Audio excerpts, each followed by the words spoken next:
Welcome, everybody. It's so lovely to see you all online on this lovely Tuesday evening. So today we've got a little bit of this, a little bit of that to help you through your Easter meal planning. So just to let you know of a few things that we have on at the moment. So at the moment we have our limited time host reward.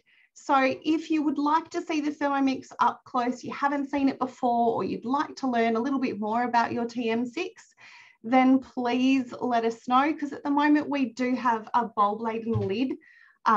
It's one of our most popular host rewards that's on for a limited time, where you can earn it at a heavily discounted rate. So have a chat to your consultant in regards to this, if it's something that sparks your interest. At the moment as well, we have our oval thermo server and our carry bag for $19 as a bundle offer with any TM6 purchase.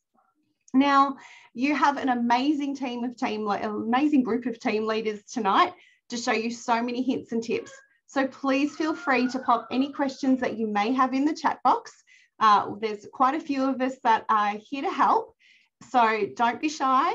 We love the interaction, we love the questions, and we love to know that, if there's a recipe that you've made that the ladies are making tonight, shout out and let us know what you love the most about it. If what you see tonight, you'll see the team leaders, we all have a ball doing this. We love to interact with our customers. If anything about the business, you might be curious about, please shout out, and I'm happy to hang back after and have a chat with you. So over to Michelle now. She's going to kickstart the evening's events for us. Oops. On mute. Hello. There we go. Hello, everybody. Welcome to my kitchen. I had to borrow my daughter's bunny ears because, we like to be in theme and we like to be a bit crazy.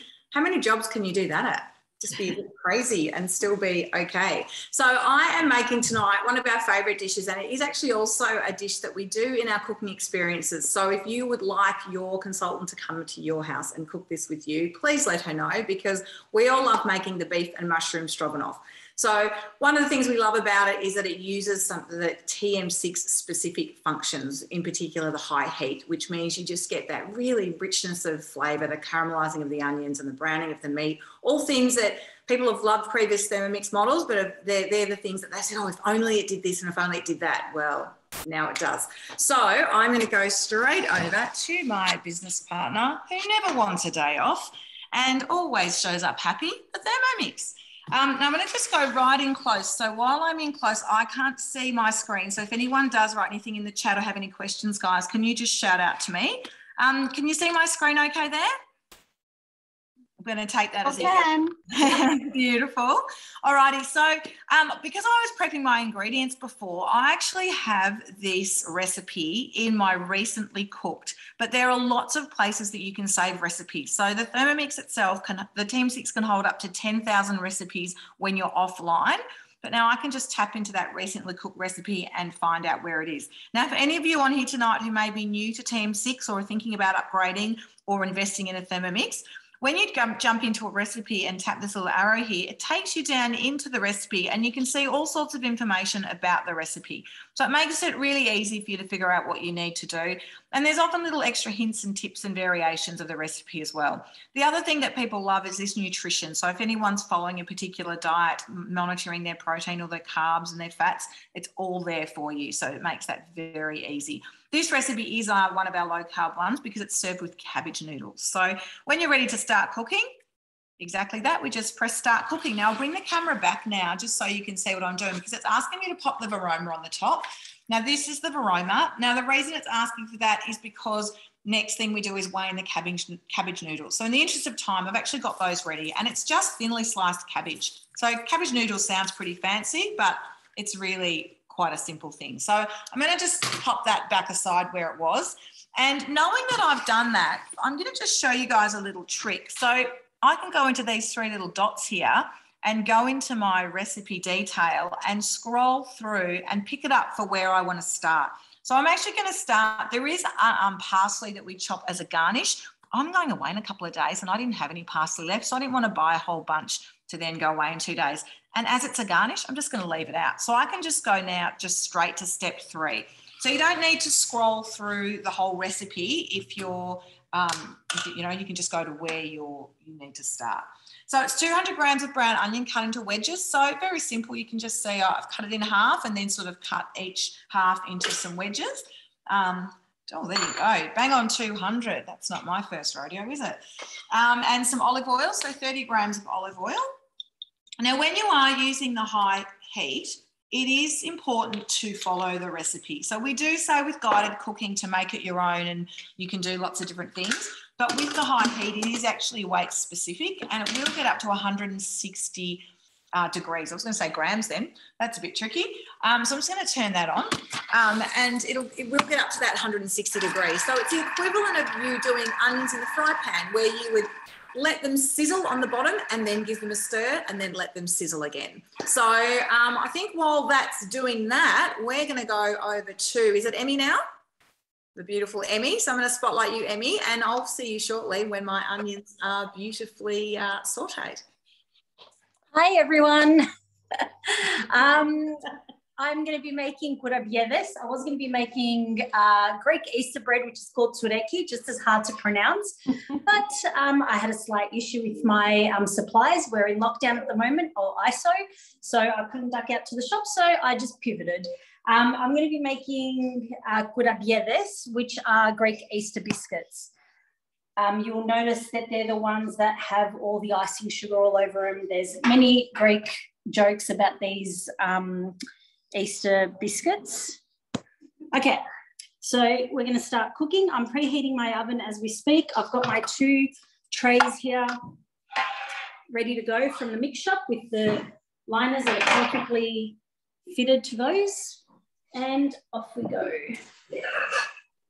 Some butter, unsalted butter that's been softened. I've just had it out of the fridge. Sorry, excuse any noises that you hear in the background. Like I said, we're in ISO at the moment and it's school holidays, so the kids are starting to bounce off the walls. But the beauty of working from home and doing this sort of a job is that I can continue working. I'm looking for my... All right, 30 grams of raw sugar. Now, if you've had your Thermomix for a little while, you probably already know that you don't need a whole bunch of different sugars. Raw sugar can be turned into icing sugar and caster sugar and all the rest of it. I will be using some icing sugar later. 1 egg. But generally, you can just use raw sugar for pretty much all of your sugar needs. And believe it or not, I've been Greek my whole life and I've never made these biscuits myself. I've always used them. I've always only had them when my mum makes them because they seemed intimidating. So this is a first for me as well, making this recipe. There's a minute of blending now. I love those liners, Emmy. Have you got the liners? Show us. Yeah, they're my favourite thing. They're the best because they don't fall out. So when you've got them standing upright, they just stay in there and it just saves so much baking paper. Yeah, and they're really easy to clean too. Yep. You know how some of them, they seem to, I don't know, everything sticks. They just clean so well. Yeah. Yeah, these ones definitely don't. I love them. And I love that they come in all the different sizes for all of the trays that we've got available. Yes. So they're very handy. Yes. I just noticed your whiskers. Well done. In the spirit, Emmy. Well done. That's right. I can't do much else. I've got lots of time on my hands at the moment, so I've got enough time to get creative. Why not? I love it. And I've never made these biscuits either. Pop in the chat box if you've made these biscuits. These are something that just always intimidated me. There's these and one other thing that my mum makes, the koulourakia, which are biscuits that are kind of plaited. But for some reason, I think because my mum's always made them, I just assume that they're really hard to make. But I think the Thermomix makes everything easy. All right, 20 seconds. Amy, that was always me with pavlova. Oh, yeah, exactly. That's another one. I've always made pavlova. And then when I got the Thermomix and she passed away, I was like, well, someone has to step up and make the pavlova. And it was quite scary, but I did it. And now I'm the pavlova girl. Yep, I'm the same. I never even used to like pavlova before trying the Thermomix one. And you know what? I think that's quite an honour for you to be doing that. Yeah. Because it's that, you know, walking in your mum's footsteps. So maybe you can pop in a second the recipe that you're actually making, or the link to cookie dough, because I can't even pronounce it. So it would be nice for everyone to get the link to. Normally it's you, Jani, telling us recipes that we can't say. True. Yeah. So the recipe asks for 40 grams of brandy, but you can use orange juice instead of, I think, my mum's always made it with orange juice, so I'm not sure which one is the more traditional version of it. But, yeah, my mum's always used orange juice, so I stuck with that. Now, after this, there's a bit of flour, and then we'll flip over to someone else while this is doing its kneading, and then we'll come back to me when it's time to shake them, and I'll show you how we do that.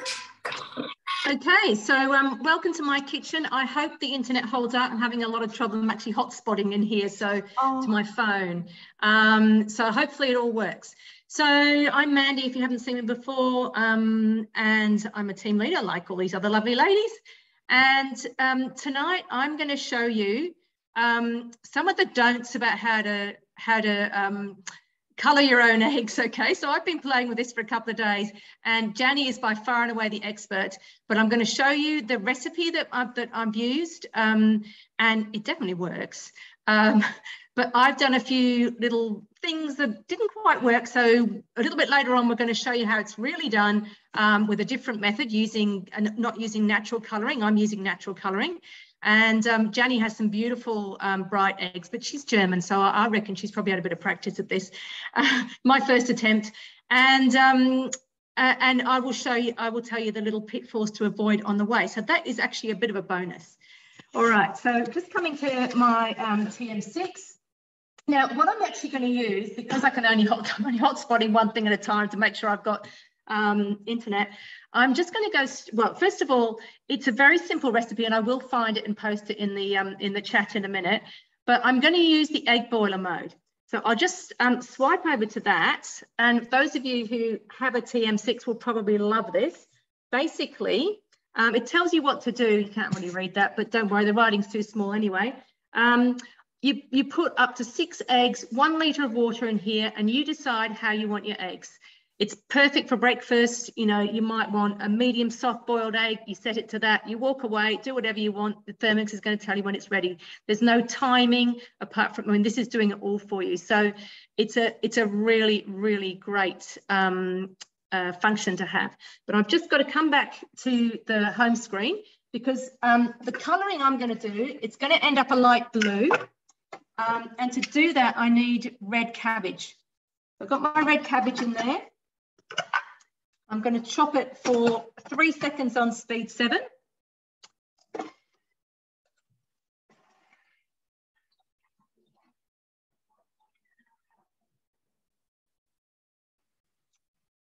And then I'm just going to add a litre of water. So the cabbage is all just chopped up down, so a bit hard to see, but it's all chopped up down there. And then I'm going to come to my scales. I'm going to add a litre of water.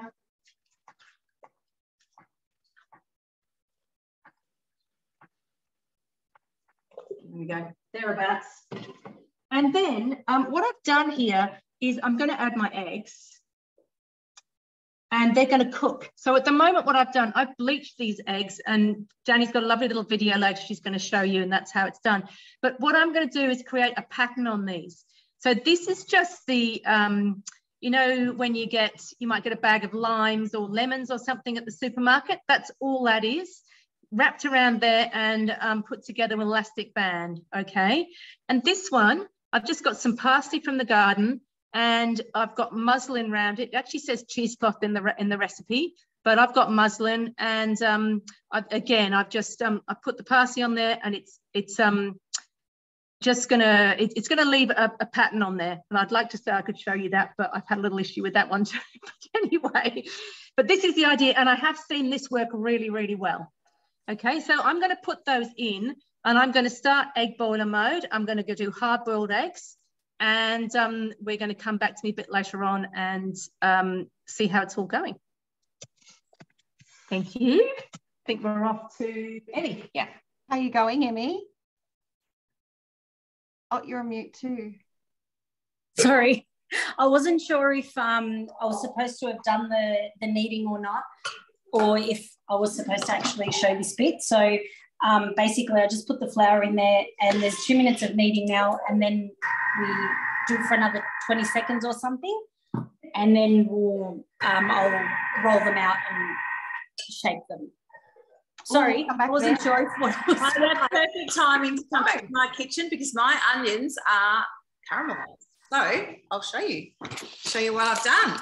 Well, you know what the Thermomix has done. I wish you could smell them. We've really loved the whole Zoom thing. You can see that I've just got these really beautiful translucent onions. So you can actually, if you want just caramelized onions, you can do that as well. And there are recipes specific for that. So if you're just having a barbecue and you want to caramelize onions, then you can just do that and then have them with your sausages or whatever. Now, some of the recipes like this leave the onions big. This one actually chops them up. But if you like them big, you can leave them big. Or if you're doing a recipe that doesn't chop them up, but you prefer them chopped up, you can do that. So really, you know, do what you and your family like when you're cooking. So here it's just preset 3 seconds and speed 5. So we'll get those onions chopped up a little bit. The thing I love about this dish is it's very simple.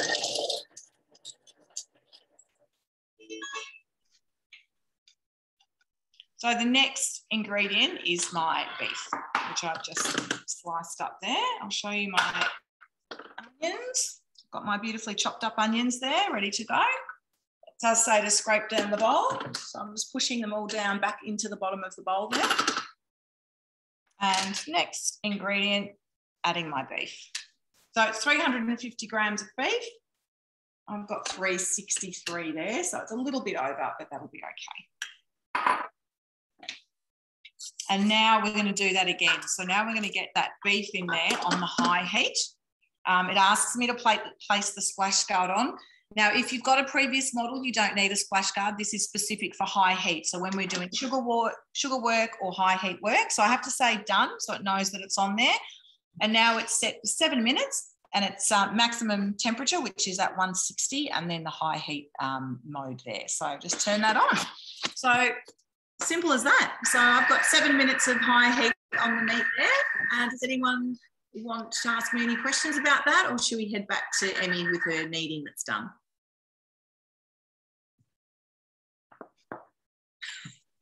I really need that hat now. I tell you, I think I get more joy out of these than the 10-year-old, although no, she gets a lot of joy out of them as well. Isn't it funny? These are one of those crazy things that if you were Marie Kondoing the house, you'd go, no, these give me joy. They have to stay. Over to you, Emmy. Mine had another minute of kneading. And then I can let you know that it says that if the paste is slightly sticky, just add more flour to it. Who else is next? Because you can come back to me like. Can I ask a quick question, Emmy? What's consistency supposed to be like? Because when it says that in a recipe, I always go, wait. Yeah, I know. Why are you telling me this? Yes. So I think it is quite a sticky dough. Okay. It is anyway, but if it's overly sticky, then you need to just add a bit more flour. Yeah. So it's just about done now anyway. I'm 10 seconds away. So then I'll check the consistency and decide if I need to add more flour. Yeah, no worries. Let's see. It's actually quite crumbly. It's the opposite of sticky. No, I think mine's fine. Oh, all right, good. so I'll turn it out and I'll turn it into a ball, and then we can come back when I've got it out, rolled out. Awesome. Jenny, what have you got to show us tonight? Well, I picked the short straw. I'm the lucky one. I am going to make a cocktail for you tonight, but not a normal cocktail. It's going to be a cocktail. We're still not quite sure how to pronounce it. Essence cocktail, like the French way, so without alcohol. Back in the days, we would have said a mocktail, but no, that's not how it works these days anymore. We figured it's interesting. It's a very fast-growing industry at the moment for the non-alcoholic drinks on the market, and I'm quite a big fan of that. So I want to show you a little bit of my collection that I have over there. So there's alcohol-free bubbles, and these are different kind of spirits. And one that I'm using tonight is, the brand is called Lyra, I think. And that's an Aperol, but they call it Italian Spritz. Okay, so it's completely alcohol-free. And the recipe that I'm using is actually not available for you yet, but it will come. So I have been lucky to get access to someone else is talking. Okay, thanks. So a pre-version of that recipe. So, and it's called Aperol and Lemon Sour with Aquafaba foam. So meaning this recipe is not only alcohol-free, it's also vegan. All right, so, and I want to show you what I've done with this recipe. I am personally completely hopeless when it comes to manual cooking. So what I did is I have preloaded this recipe. Hope you can see my screen. Hope you can see it better than I can see it on my screen. And I have preloaded that recipe into my recipes on CookieDrew 3.0. And so I can go into my recipes into creative recipes. Okay, and here it is. So these are all my recipes that I have either imported from CookieDrew, from the recipe community, or they are actually my recipes that I've created or my grandma did. So as you can see, you can get them still guided onto your machine. All I need to do is click on Start Cooking. Here it explains that it is, I'm cooking my own recipe here. And so going just on the side for the first step. So I'm going to start weighing in, or it asked me to weigh in 30 grams of raw sugar. And I've made it sweetener of my choice because those of you who know me, that I am sugar-free. So again, triple. This is an alcohol-free, sugar-free, vegan cocktail. And I'm using Natria, that's my preferred sweetener of choice. Looks exactly like sugar, right? Although it isn't. So taking my lid off, and I have pre-made that. So I can just chuck that in. And also what we're adding to it is lemon peel. So this is from 130 grams of lemons, just the peel, and there were roughly 2 lemons only. So then I have weighed that in. So I can go into the next step, and I am now milling my citrus sugar. And I've also pre-programmed that milling step, so 10 seconds, and it wants me to go on speed 20. So all I'm doing,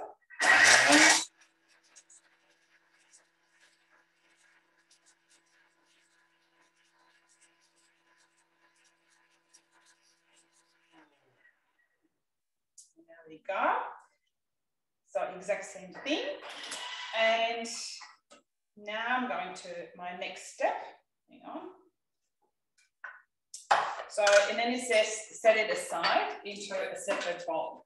So as you will see, it's not completely like icing sugar. It has a bit of, well, a rougher consistency. That's because of the lemon peel, obviously. That go in there. So the way I do it, I just scrape down the sides first. And then for the lefties amongst you, so if you're right-handed, you will always do it the right way anyway, only touching the back side of the blades to get all the bits and pieces out to protect your spatula from being cut off. All right, so I'm going to just pop it back. try to aim that back into my little bowl here. All right. There we go. Okay, so pop the bowl back in, coming next. So now I'm going to crush 200 grams of ice cubes. So bringing up my scales again and weighing that in.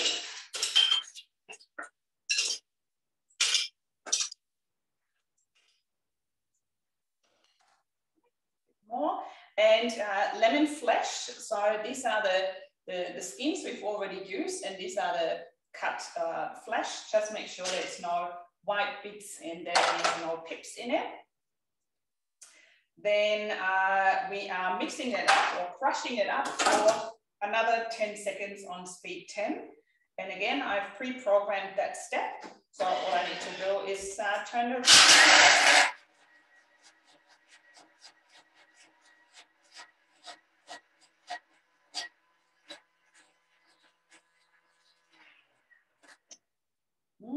So let's see if we have some snow in my bowl. That's good. All right. So yeah, that really looks like melted snow on German streets during November, which is not very pleasant, I can tell you that much. I'm not missing that. If you have to walk on this, very slippery. Tonight we're not going to walk on it, we are going to drink it. So now we are adding, obviously you can make that with alcohol too. So we're adding now 150 grams of our alcohol-free Aperol Spritz. Do you just get that at the bottle-o, Jenny? Yeah, you can buy them. You can buy them online, but I got them from Dan Murphy's. Oh, awesome! The liquor shops. What's it called?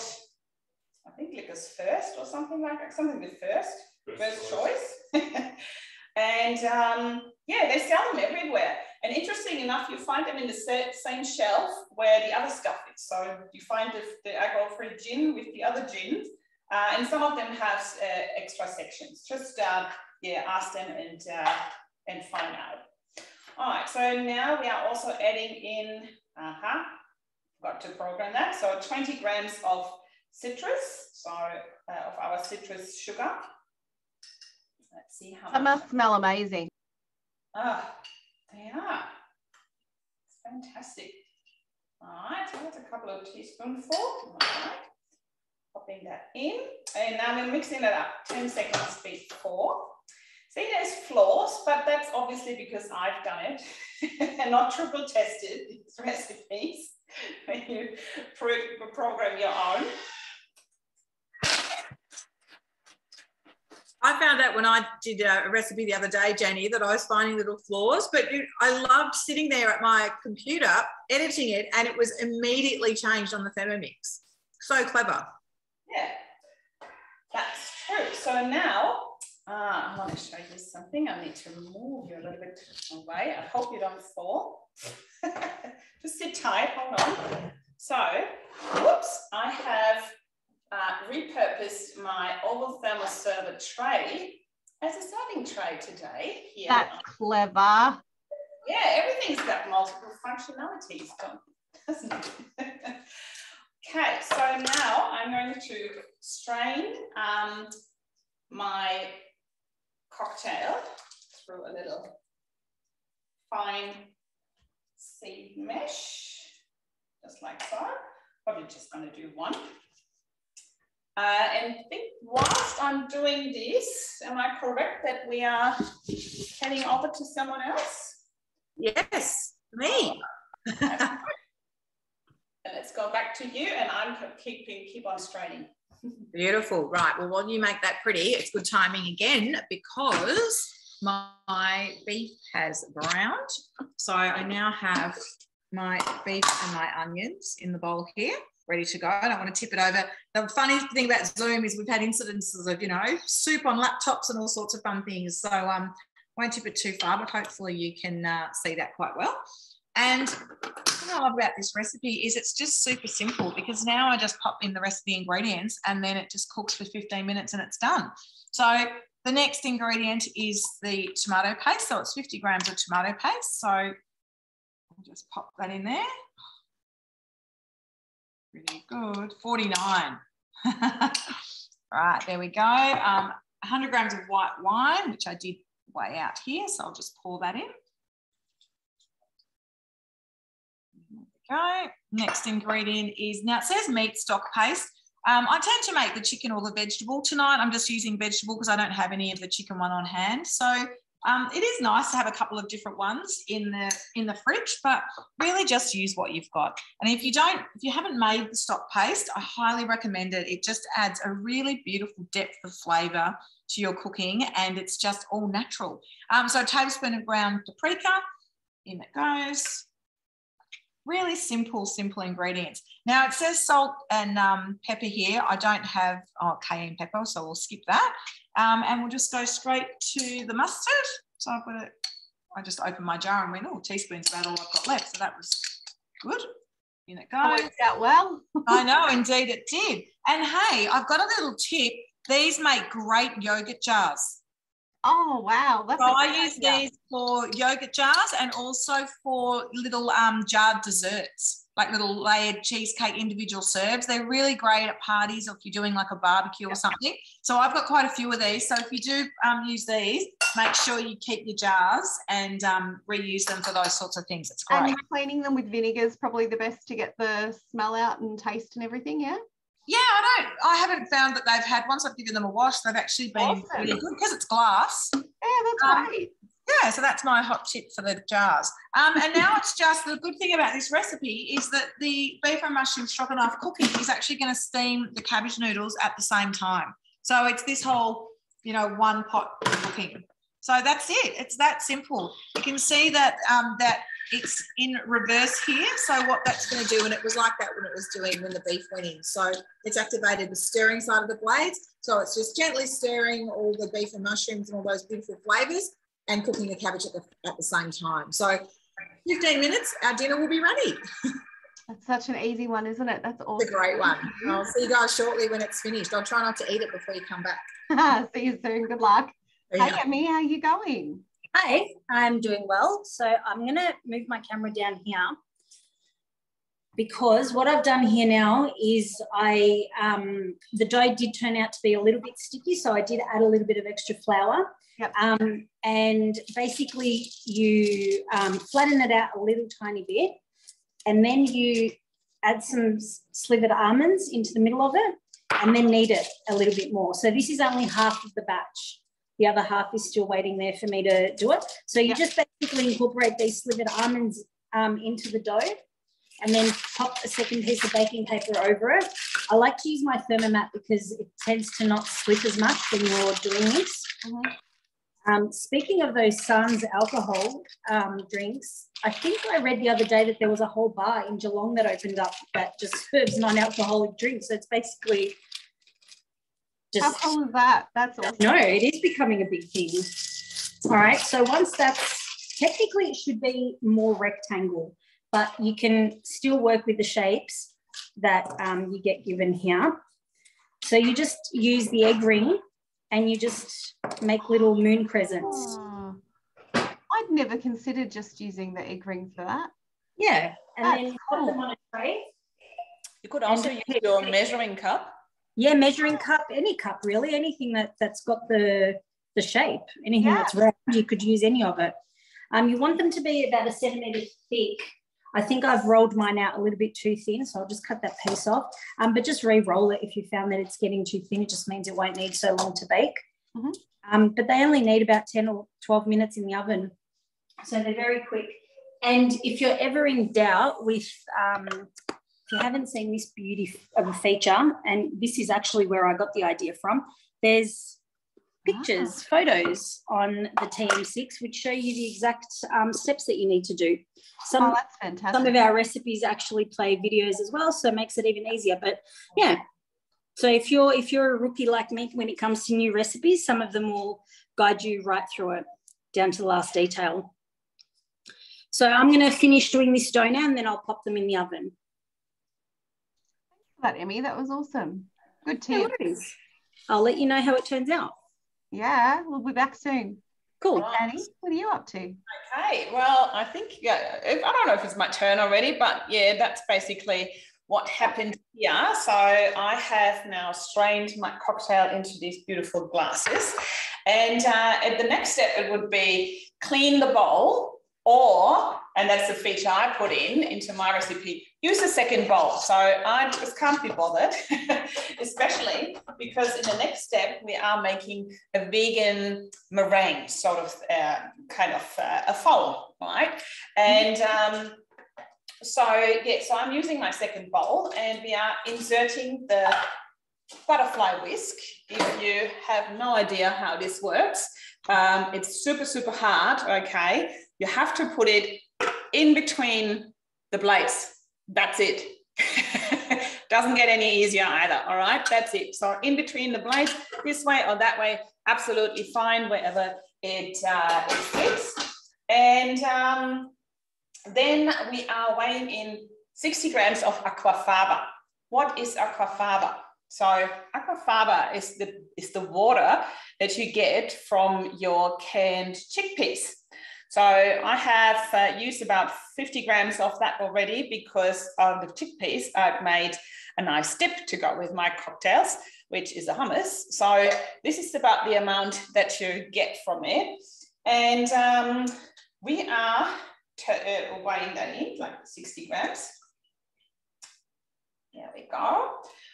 And we are going to turn that into a meringue. So I'm going to whisk that for 1 minute on speed 3.5 without the measuring cup. So just popping that on. And basically, because we were talking meringue or pavlovas earlier, you can make egg-free pavlovas using aquafaba as well. So might want to give that one a go as well. And yeah, see how we go. I think we're going back to Mandy, is that right? How are the eggs? All right. Yeah, so my eggs are done, but I've got to be really careful how, exactly as Michelle said. So what I've done is they're cooked, but what you need to do is actually let them sit in the water, and it's not a good idea to leave them just in a Thermomix bowl. So I have transferred them into this ceramic bowl, and it is a very purple colour, but it hasn't really taken the colour, the eggs haven't actually really taken the colour on yet. So it's really important to leave them in there for a while. Yeah. But what I will do, Janny's got a little video. I don't know, do you want to do that first, Janny, or shall I show you the faux pas first? Okay, yeah, so maybe I just quickly finish my cocktail, because now my first round of whipping the aquafaba, and I wanted to show you that. Oh, look at that. Like egg white, right? Yeah. Like egg white. So that's the first round. And now, similar to making the pavlova, we are going to pop the lid back on, and I have set that for 1 minute, again 3.5. And I'm going to add the citrus sugar. Oops, my spoon is gone. 1 teaspoon at a time through the hole whilst this is whipping up. Okay, so we just quickly do that. So going in here, 1 teaspoon at a time, just to make sure it can nicely incorporate. So, and whilst I'm doing this in the background, I'm quickly going to share, it's only 30 seconds, a video about how to also color eggs in the Thermomix. Slightly different method than Mandy showed you. So let me see if I can find it straight away. No, obviously not. Hang on, you need to do something differently. Technology. Danny's our techno whiz too, so I wouldn't have had to hope. Well, I was actually on your YouTube. Okay, let me.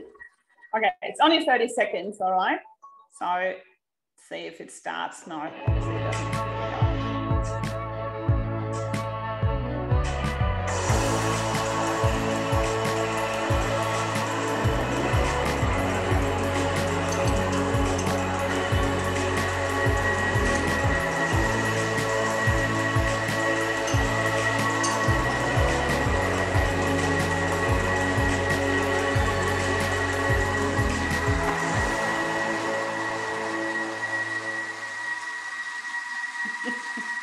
How fun's that? Okay. So cool.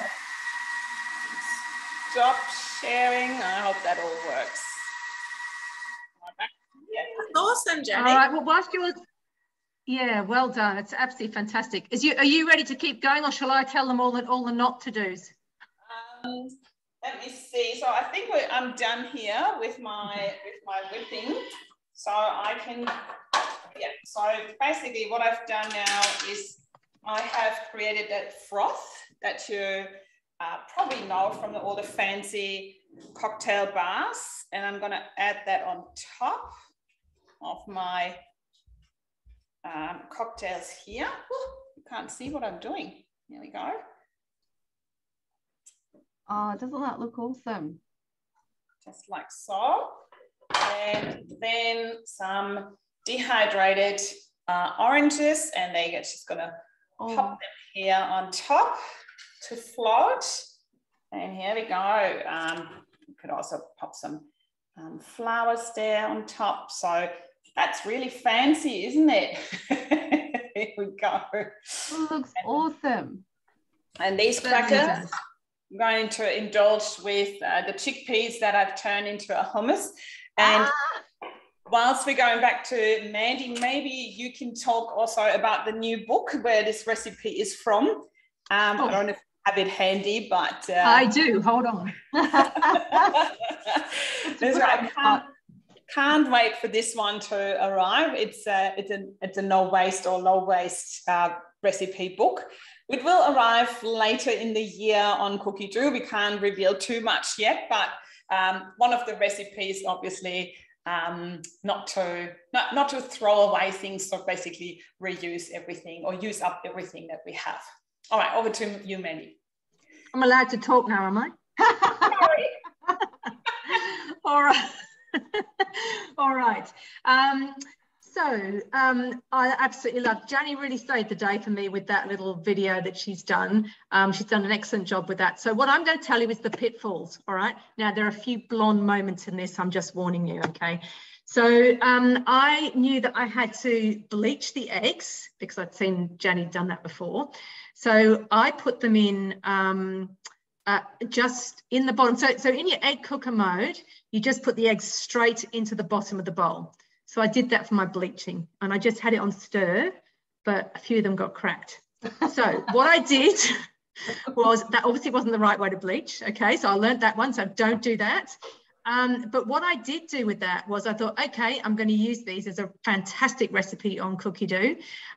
So I hard boiled them. And then what I did was you can actually, you shell them, and then you put them in a beetroot brine, and they change purple.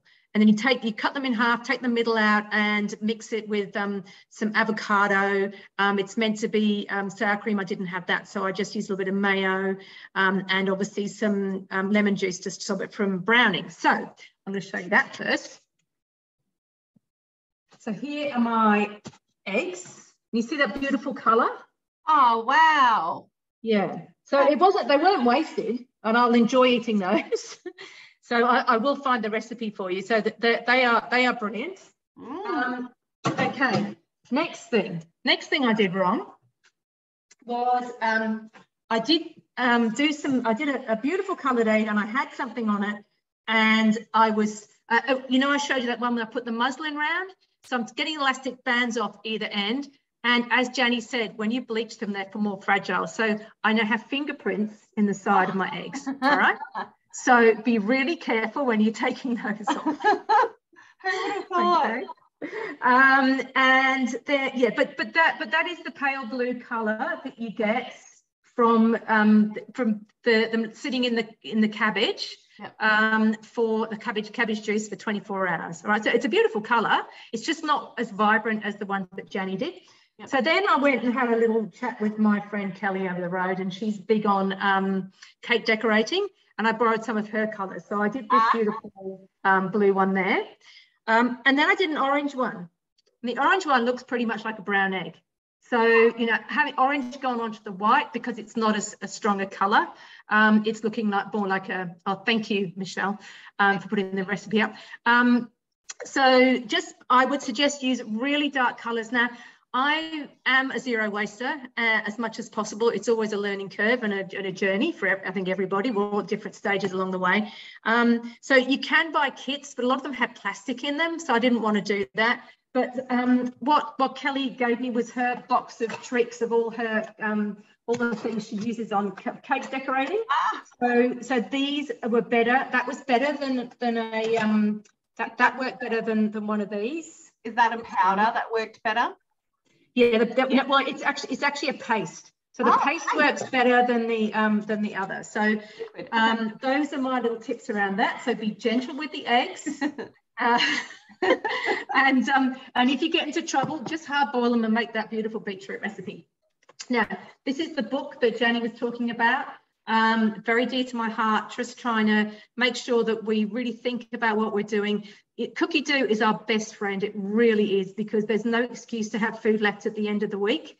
We can meal plan, you know, we plan our shop and we shop our plan. We have no food left at the end of the week. So it's really great for that. But if you do, and sometimes it's easy, you think, oh, that looks really nice, I'll grab that. We can put that ingredient into cookie dough, and it will come up with the recipes that we can use it in.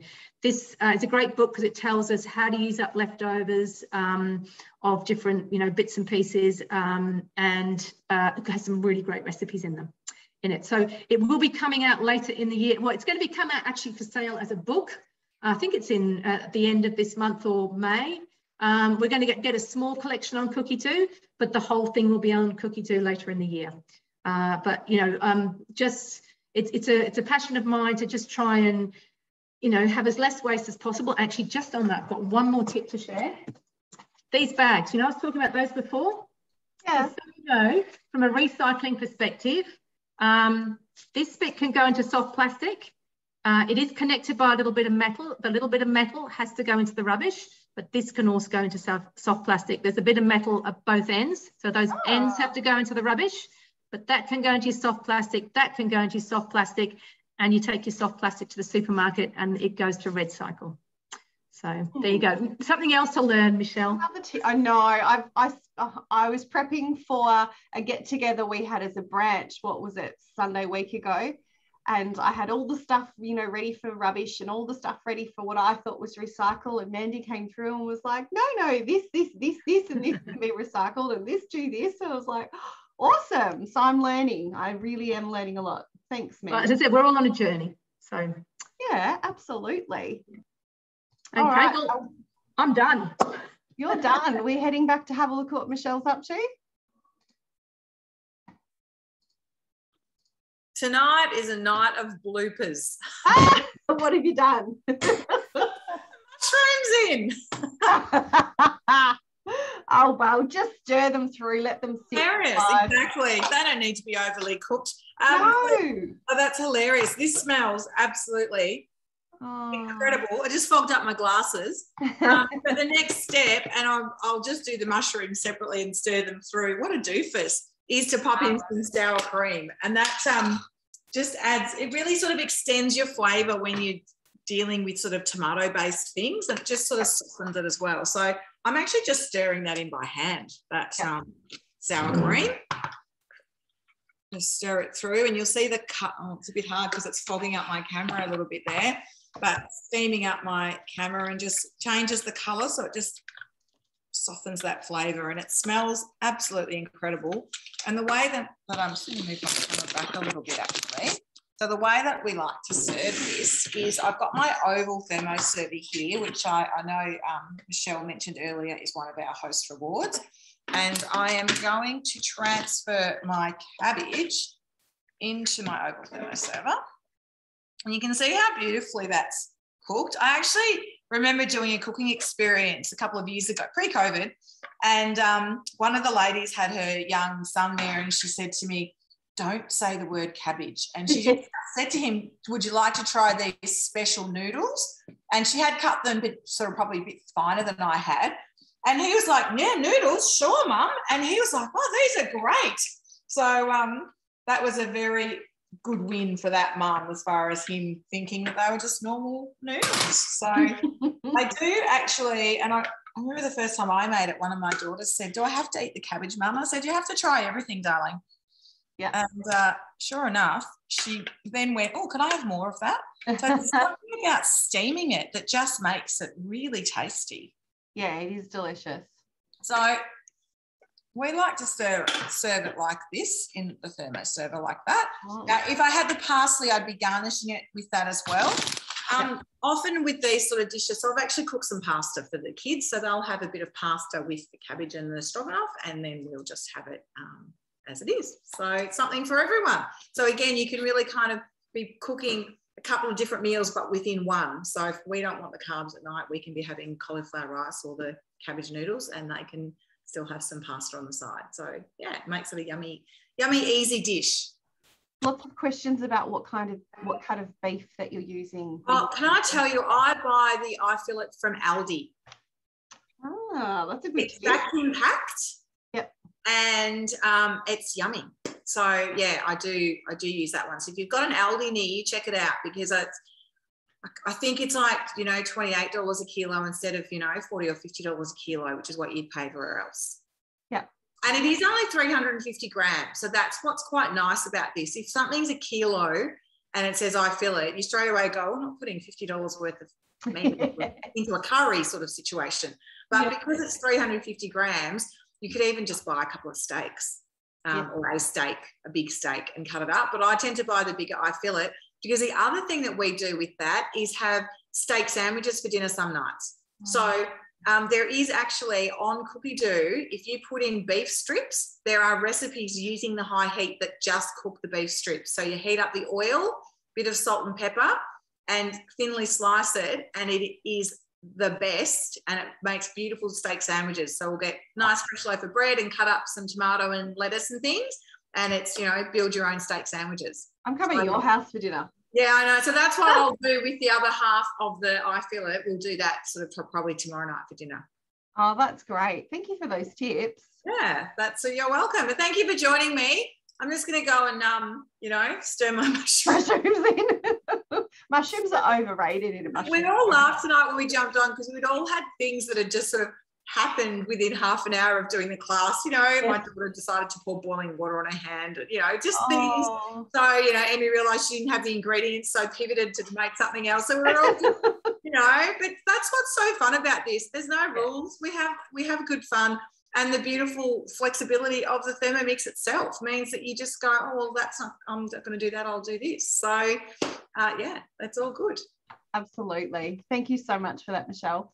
Emmy, how are you going? Hi. Hi. Okay. So, can I just say too, before I forget, that I'm really glad that Mandy's eggs cracked and she ended up making the beetroot thing, because it's been on my list of things to do for so long now, and I always kind of just looked a little bit weird to me. But now seeing that beautiful colour, I want to make them, I want to have that kind of a stuff up as well. So my what are they called? My curabieves out of the oven. You're on your own there, Emmy. You know that, yeah? Your biscuits. What's that? You are ever only going to be helped to be called biscuits. We were never going to help you with that. So no, yeah. My crescent-shaped biscuits. Exactly. Yes, so they're ready. So now all I have to do is coat them in some icing sugar. Excuse me, I actually tried one. You try it, and now one of the almonds is stuck. So I'm choking on Easter biscuit. Oh. I'm all good. So this is all there is to it. I don't know if I can. Yeah. They're very traditional biscuits. They're mainly Easter, but my mum makes them any time of the year. They're divine. Just don't take a big mouthful of icing sugar. because you'll be choking like I am. That's about it. I've still got another batch to go in the oven, but that's basically all there is to it. Very quick and easy, and a good way to impress a Greek host if you're ever invited over for Easter. They look amazing. Yeah, they're really lovely, and they're so crumbly. It's a type of shortbread, but they're very, very crumbly. Like, it's just beautiful texture. Perfect with a cup of tea. Yeah. Yep. Absolutely. You might not want to dunk them though. No, no dunking. Yeah, no, don't dunk them. No, they're very crumbly. You don't want to do that. No dunking allowed. Definitely not. Have we missed anybody looping back? Have we? We've seen everything, haven't we? It feels like it went so quickly. That's all. Having fun. Come back to me one more time. I want to show also just my version of so my Easter feast. So oh wow. Basically what it looks like. So these crackers, I'm going to enjoy them with that hummus that I made. And yeah, so these are the rest of my coloured Easter eggs. Oh, they look amazing. The ones there, they are actually, it's hard to see, they're actually sparkling a little bit. Glitter. Glitter, but it's not glitter, it's sugar. So there's a way you can with the sugar that needs to be melted beforehand. So it's a trick. I saw a YouTube video and I thought, oh, I'll try that if that really works. And it does. So they, you use white wine and sugar to create that glitter. It's all edible and natural. Here we go.